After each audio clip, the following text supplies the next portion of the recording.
बिस्मिल्लाहिर्रहमानिर्रहीम। अस्सलाम वालेकुम दोस्तों, आज है 24 नवंबर 2025। इस्लामाबाद फ्रूट मंडी आपको सस्ते दामों वाले अमरूद भी दिखाते हैं और महंगे दामों वाले अमरूद भी दिखाते हैं। माशाल्लाह जी, कितने प्यारे, बहुत ही ज़बरदस्त क्वालिटी के चमकते दमकते अमरूद हैं। कितने के? 2000 का। वज़न कितना होगा? 10 किलो है। ठीक है जी, यानी 200 रुपये किलो पड़ता है। 200 रुपये। आगे चलते हैं, दीगर दोस्तों के साथ भी देखें। आप पहलवान भाई, क्या हाल है? खैरियत है? मज़े में? क्या रेट है इसका? 750। वज़न कितना है? 6 किलो। 6 किलो पक्का? पक्का 6 किलो। ठीक है जी, शुक्रिया आपका। जी जनाब, आपने कौन से अमरूद लगाए? सामने वाले। रेट क्या है इसका?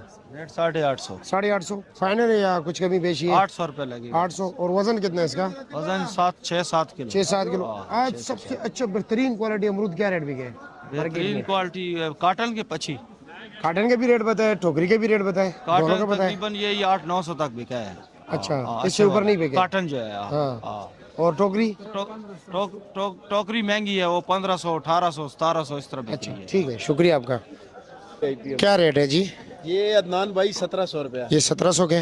वो सामने जो लगा हुआ है ये वाला? ये हमने डेयरी किया। अच्छा, ये आपने डेयरी किया हुआ है। ठीक हो गया जी, शुक्रिया आपका, बहुत शुक्रिया। और कोई है आपके पास? ये क्या रेट है? 3000 का 20 किलो अमरूद। 20 किलो अमरूद क्या रेट बताया? 3000 रुपये। 3000 का। अच्छा जी, यानी 150 रुपये किलो पड़ता है। मिक्स होगा ना, ऊपर नीचे 19-20 होगा। एक साइज का अमरूद। अच्छा जी, ठीक हो।